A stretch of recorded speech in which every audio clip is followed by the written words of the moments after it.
हमारे साथ बैठे हैं आज़ाद समाज पार्टी के राष्ट्रीय महासचिव, प्रदेश संगठन मंत्री पुष्पेंद्र सिंह राणा जी के पिताजी के निधन पर शोक व्यक्त करने आए थे और आज शोक व्यक्त करने आए हुए हैं।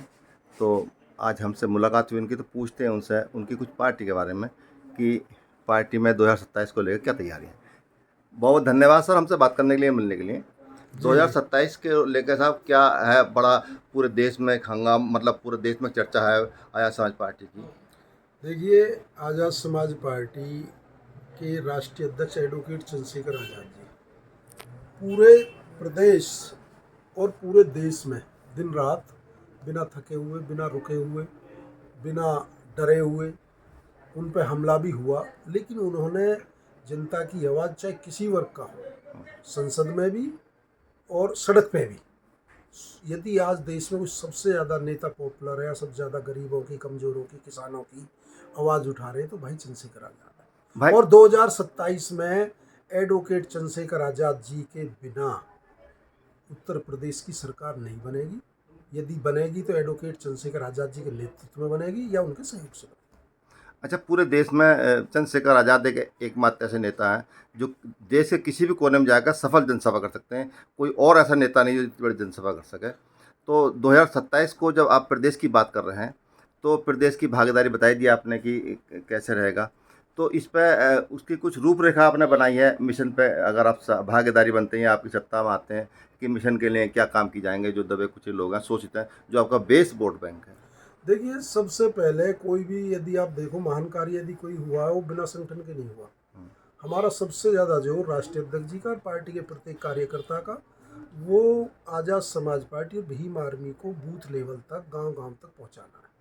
और SC ST OBC जो बहुत बड़ा वर्ग है देश की आबादी का, उसमें एक मजबूत गठजोड़, उनके मुद्दों का गठजोड़, उनके अधिकारों का, उनके हकों का, उनका जीवन स्तर कैसे सुधरे, कैसे हम उनके जीवन में मूलचूल परिवर्तन कर सकते हैं, कैसे हम शिक्षा उनको दे सकते हैं, निःशुल्क दे सकते हैं, अच्छी दे सकते हैं, उस पर पार्टी काम कर रही है बिल्कुल ग्रास लेवल पे, ज़मीनी स्तर पे। और राष्ट्रीय अध्यक्ष जी, कोई दिन ऐसा होगा जिस दिन घर से निकल के सड़कों पे ना हो, धूप में, चाहे भीषण गर्मी हो, चाहे बारिश हो, चाहे तूफान हो। पिछले 8 साल से मैं साथ हूँ पिछले 8 साल से, और ये देख रहा हूँ कि ऐसा कोई दूसरा इस देश में नेता है नहीं जो उनके 10% भी काम करता हो।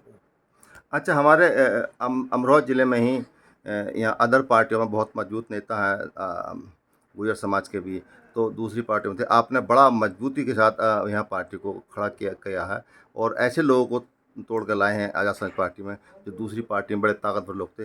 तो ये करिश्मा कैसे कर दिखाया आपने? देखिए, तोड़ के नहीं, आप इसे ऐसे भी कह सकते विचारधारा से हैं, आपके साथ आए। महेंद्र जी से भी कह सकते हो, जो काम बोलता है राष्ट्रीय अध्यक्ष जी, चाहे हमारे कार्यकर्ता हो, चाहे भीम आर्मी और आज़ाद समाज पार्टी हो, जो दिन रात, चाहे किसी के खिलाफ कोई अत्याचार हुआ, कोई आवाज़ नहीं उठा रहा तो पार्टी के लोग जाते हैं, कहीं कोई किसी को न्याय नहीं मिल रहा तो पार्टी के लोग जाते हैं, कहीं कोई बिजली की समस्या तो पार्टी के लोग जाते हैं। हमारी सत्ता तो है नहीं ना, हमारे ज़्यादा MP MLA, राष्ट्रीय अध्यक्ष जी अभी अभी जो नगीना से नरोजा से सांसद बने। तो जो पार्टी काम के दम पे, कर्म के दम पे, और मैं आपके माध्यम से ये भी कहना चाहता हूँ, जो अच्छे लोग हैं, जो ईमानदार लोग हैं, जो कुछ करना चाहते हैं समाज के लिए, वो आज़ाद समाज पार्टी ज्वाइन करें।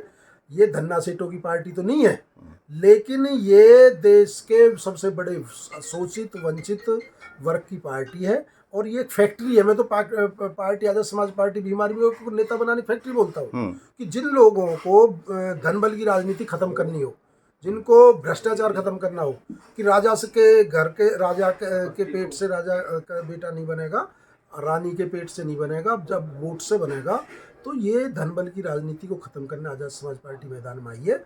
और इसका असर आपको उत्तर प्रदेश के पंचायत चुनाव जो होंगे 2026 में, मैं आपके बीच कह रहा हूँ, दोबारा आपका इंटरव्यू महेंद्र सिंह जी होना चाहिए कि सबसे ज़्यादा जिला